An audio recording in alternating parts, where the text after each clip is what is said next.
Welcome to the pre-recording of the first part of Lecture 6, scheduled at the start of the third week in this 8-week summer course on computer algorithms.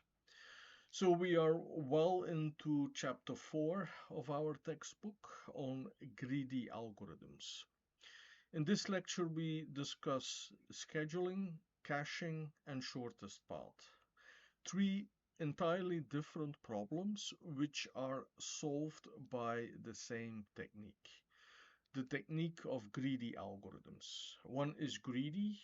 In every step, one locally optimizes something. And the question is, if you are greedy in every step, if every small step is optimal, do you then reach the optimal solution? So that is actually the big question. So the algorithms that we cover are efficient, they run very fast, so they're also not that complicated. The main point in the analysis of the algorithms, and we will develop an exchange argument, is that the greedy algorithms are optimal.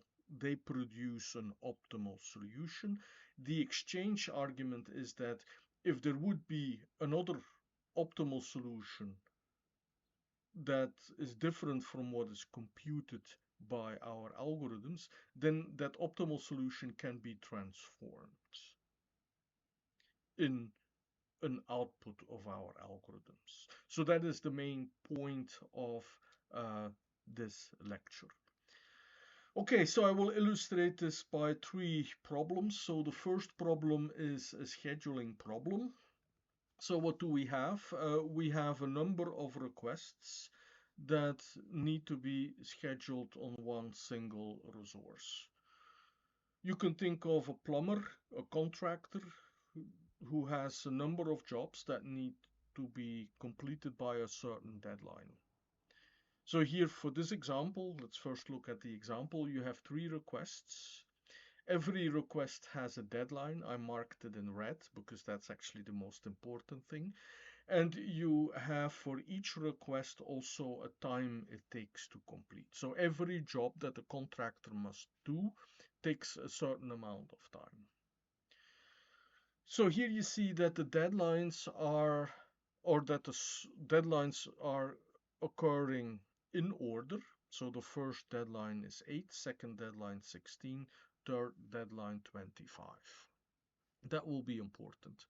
But here is just the input to our problem. We have three jobs with three different times, with three different deadlines. So if the contractor has three crews of three people to work with, then they can be done simultaneously. So this slide would give the misleading uh, impression that we have three resources. No, we have only one resource. So we must schedule these requests such that there are no overlaps. So it's actually sorting the requests. And here you see that the original order of ordering the jobs with the deadlines that come soonest, ordering those first, that actually is a good strategy, because at the bottom you see that if we schedule the first job first, then you see it terminates at time unit 1, 2, 3, 4. That's well before 8, its deadline. At time unit 4, the second job can start, which takes 8 time units. So at 12, time unit 12, the second job is finished well before the deadline. At time unit 12, the third job starts and takes 12 time units and can stop at time unit 24. Okay, this very simple example suggests also a very simple algorithm, the earliest deadline first algorithm. So one assumes that the n requests are sorted according to their deadlines. So we sort the requests according to deadlines, and we compute for each job the start time and the finish time. Actually, if you compute the start time and you know the time it takes to complete, then you also have the finish time. But the finish time is important because the finish time of the previous job is the start time for the next job. So in some sense, also there is redundancy there. So um, the question is, so you can see automatically this algorithm takes n steps, and there are 3 instructions in every step. So this is a linear time algorithm. It terminates, um, and it does an assignment without overlapping. That's also obvious. Now, the main question, and that's actually the main question that we will be concerned with in the rest of this pre-recording, is this output schedule optimal? Okay, um, we need to formalize this, and we also need to think about if you if you are a contractor and you can't meet the deadlines, that doesn't mean that you don't have to do the job. So if somebody complains, hey, you are past the deadline, you should actually say, or if as a contractor you employ a scheduler, the scheduler should argue, well, I have an optimal solution. So my solution actually optimizes over all possible uh, jobs, and if you like, with 3 jobs we can try all possible permutations of the jobs, but that in general leaves n factorial. So in some sense it's a very simple example, but if you really wanted to prove optimality, you had to work out all different orders, and that's something that you don't really want to do if you have hundreds of requests. Okay, so that's why this proof that we will produce will save actually a lot of time in proving that what we optimize is the lateness. So we look at the maximum lateness. So here you see that what the algorithm computed is actually a sequence of start times. And for every one of those start times, we define the lateness as the finishing time minus the deadline. Now, if that is zero, if that is negative, so for the example that we had negative, so then actually we simply set zero. So in the previous example, all is well, all the requests finished before the deadlines. What if they don't? Okay, so that's the scenario we are concerned with. Okay, here you see the explicit formula and the definition of lateness, and the optimization problem is, can be said, it's a mini-max problem. We're going to minimize the maximum lateness. Okay, so there are n factorial uh, possible schedules, and we compute only one. That's also one way to say, hey, to doubt how can we be with one such choice, how can we be optimal? Okay, so let's also make things a little bit more precise. So with our first example, there are also many optimal schedules. So we had one extra time unit at the very end. And our schedule would also have been optimal if we had started one time unit later, or if we had somewhere a break between the requests. So the earliest deadline first has no breaks, or otherwise it has no gaps in the schedule. Also, the resource never runs idle. So we assume that we can work without breaks. So now we think of our resource as a machine that can operate continuously. Okay, so the first property is that there is an optimal schedule with no idle time. So suppose that you have an optimal schedule with a gap in there. Well, then you can simply shift the jobs, the requests that are scheduled after that gap. That will not reduce the optimality. That actually, if you have any lateness in your schedule, that will actually improve. So if you have an optimal schedule with idle time, it should be because somehow you took a break and still the lateness was zero. So, but I won't prove this property formally um, because it's kind of obvious, I guess, that you can shift the ones that come after the gap. Okay, now comes the exchange argument, and there are n factorial possible schedules. We compute only one, and we have to show that the one that is computed by our simple algorithm, the earliest deadline first, that schedule is actually optimal. And or the other way said, so we should actually show that there is no optimal schedule that cannot be reached by our algorithm. Or the other way, the way how we will show this, that if there would be an optimal schedule that is different from our computed schedule, then actually we can transform this optimal schedule gradually into the schedule computed by our algorithm. And that is done by an exchange argument.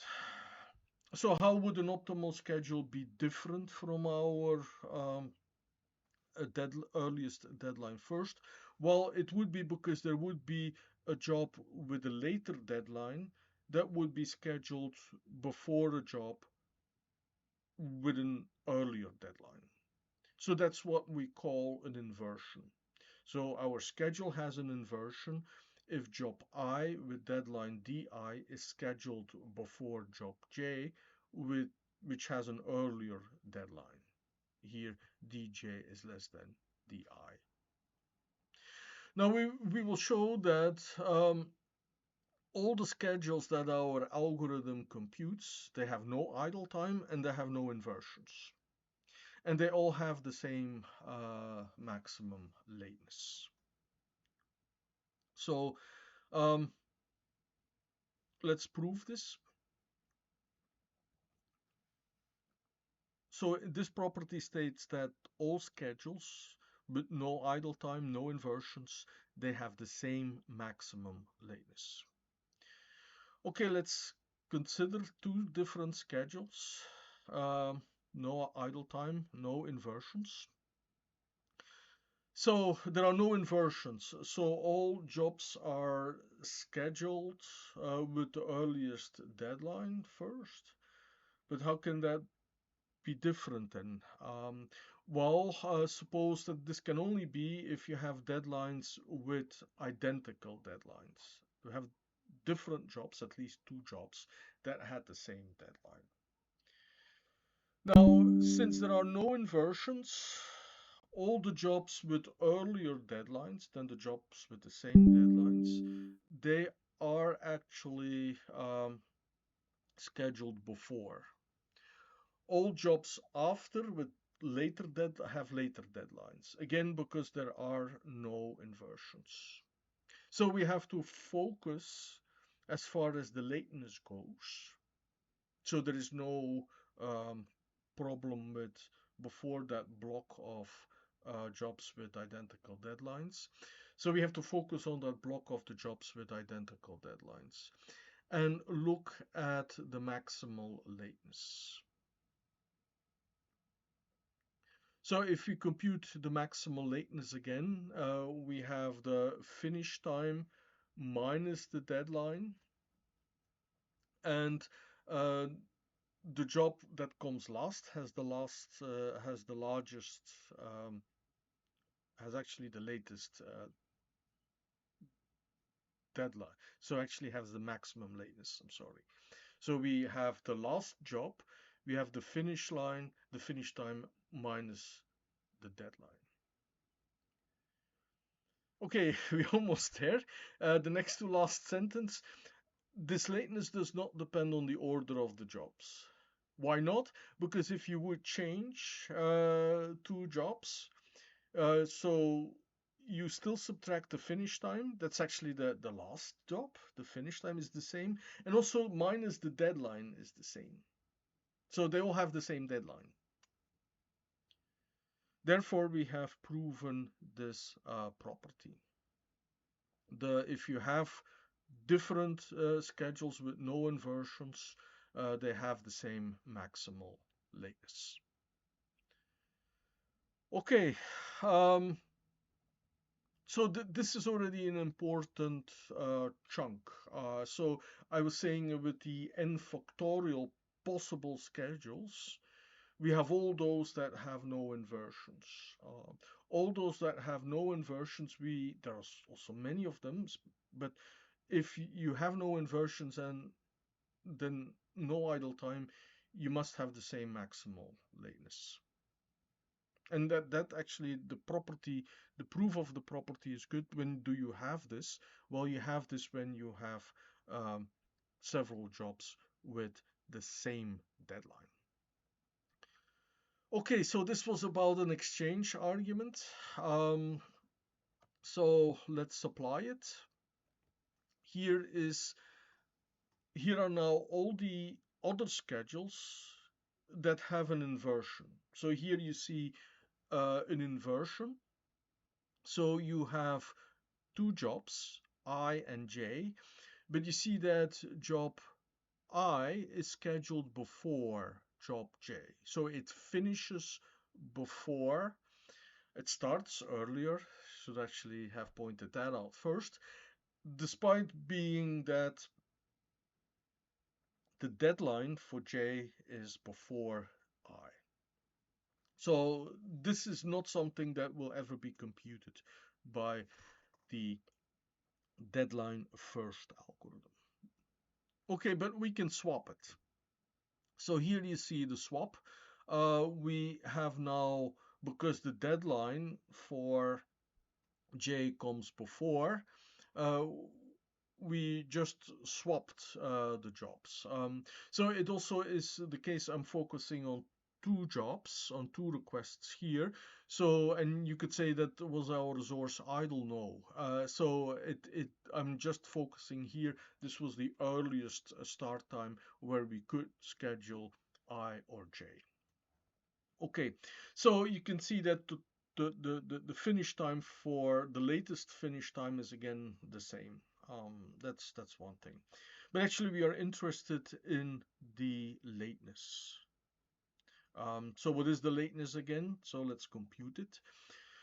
So here we compute the lateness for I, the finish time minus the deadline. And then we also computed the finish time for J minus the finish time minus its deadline. So we have 8 and 24 in the inversion. Now if we swap, you see that the lateness for I has significantly increased, whereas the lateness for J has decreased. But note that we're interested in minimizing the maximum lateness. So the maximum lateness before the swap was 24. After the swap, it is 20. Okay, so this introduces swapping of scheduled jobs. And in some sense, it can be generalized. So I was working with numbers on the previous slide.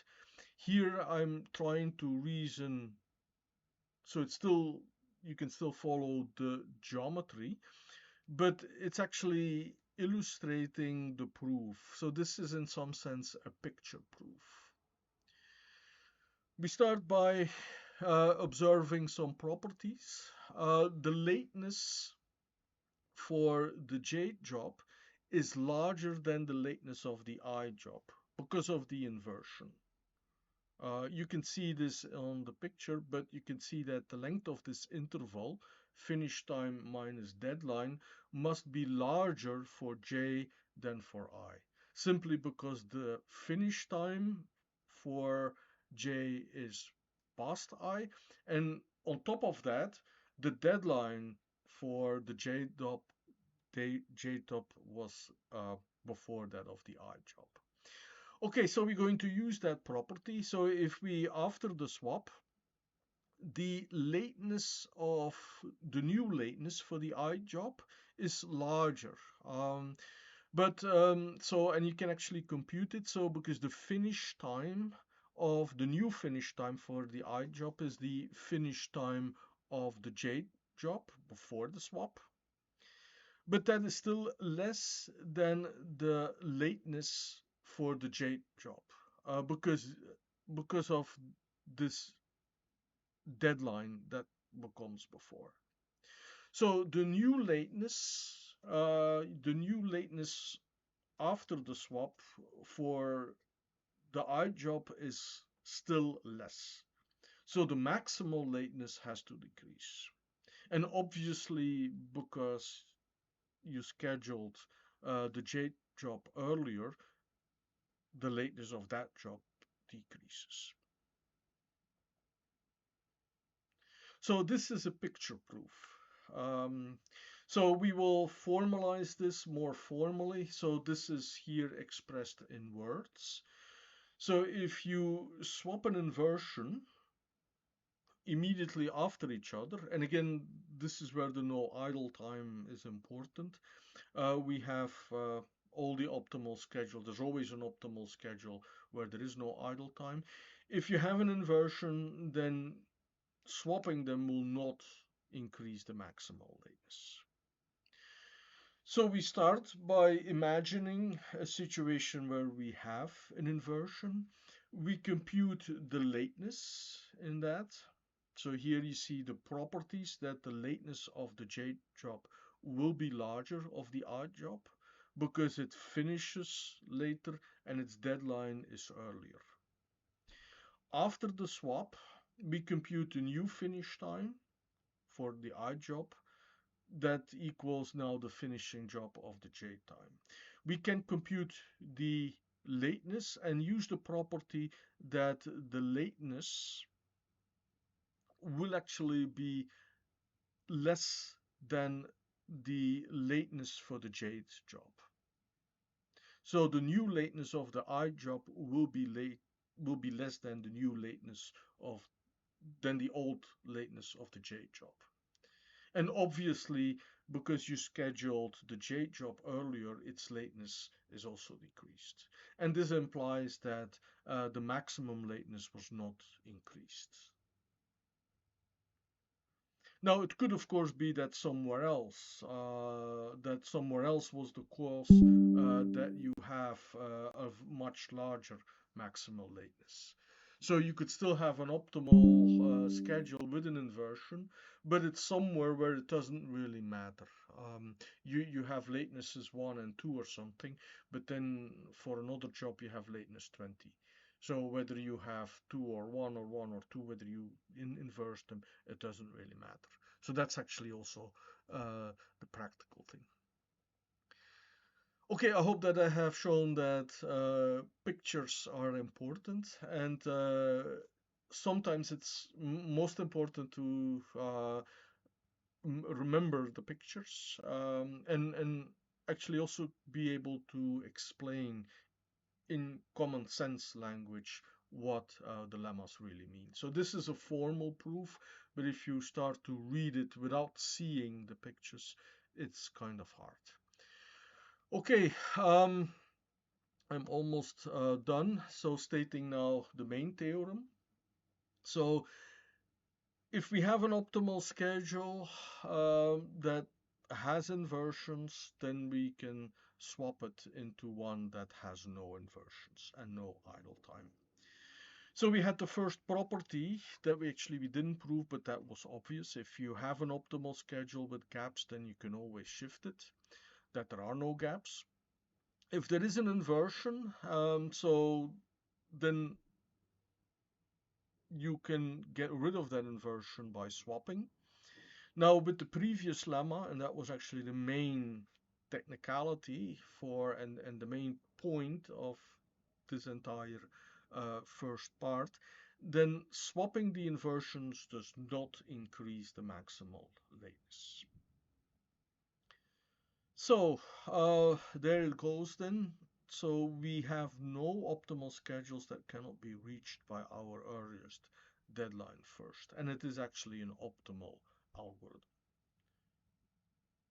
So scheduling with deadlines can be done very quickly, very efficiently. That's the whole point. Okay, there's one exercise. Well, running the algorithm, it is a very simple algorithm. Here is and this exercise comes if you have studied linear algebra and vector norms. So the norm of a vector is the length of the vector, which is the um, the sum of the squares and then taking the square root.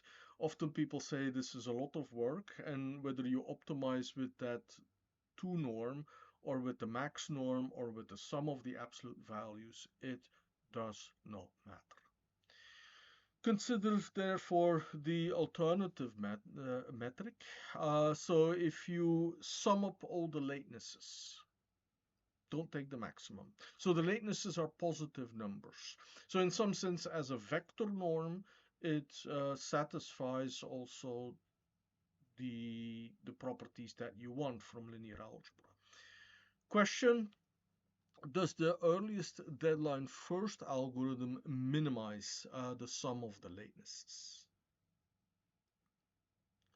So in your answer, you have to look at the example again with the swapping of the inversions. So the purpose of this exercise, if you are really um, stressed in time, so this would be your entry point in this pre-recording. Well, you would go back to the pictures where we demonstrated the swapping argument, so the exchange argument.